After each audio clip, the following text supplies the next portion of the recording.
Hello and welcome to Business Report on Sky News. In the next half an hour, the very best business and financial stories from right around the world. Coming up in tonight's programme, are you operating at peak performance? We'll be finding out what lessons you need to learn. 3 weeks ago in this studio, we featured the England soccer legend Geoff Hurst and his business plans with the investment vehicle Players United.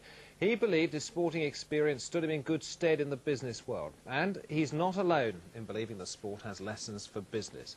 The authors of this book, Peak Performance, also reckon that being quick on your feet or on four wheels could also lead to fast-track success in business. And with me now, one of the co-authors of the book, Clive Gilson. Clive, hello. It's not just about the team, your book. It's about the organisation, and that's what you think is the most important side of things. Yes, we felt when we went into the research that the players come and go.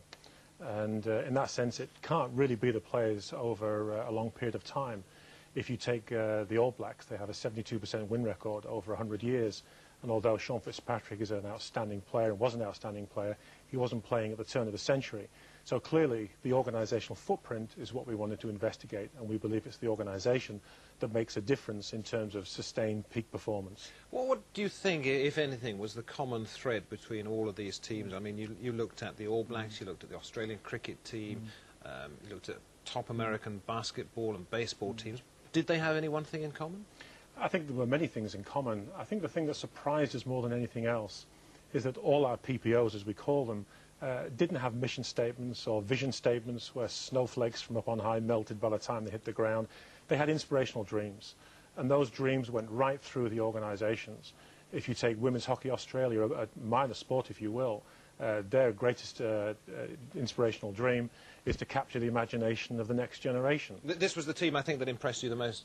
It impressed me a great deal, yes, indeed it did, yes. And where would you say business can learn from these organisations? I think the most important thing that business can understand from this is that sustained peak performance is over a long period of time. These organisations have achieved enormous amounts over a long period of time, and rather than pandering to the whims of short-term capital markets, sports organisations know what it's like to organise over a long period of time. And they spread their influence far and wide, don't they, into the community, into all aspects of life. Bayern Munich was a good example of that. They share the dream. All our organisations have a very strong internal community, which enables them to share the dream going outwards to the wider community, yes. Not everybody can be a winner. Certainly in sport that's the case. In business, probably less so. You can still be reasonably successful. But not everybody could take on board these lessons and do well with them. Well, we believe they can. For example, in the book we have a chapter expressly on Procter & Gamble. And we illustrate PPO theory, as we call it, by demonstrating that Procter & Gamble have been a peak-performing organisation. They're a consumer products company. Also, one of our authors, Kevin Roberts, the worldwide CEO of Saatchi & Saatchi, has been using PPO theory for the last 2 or 3 years.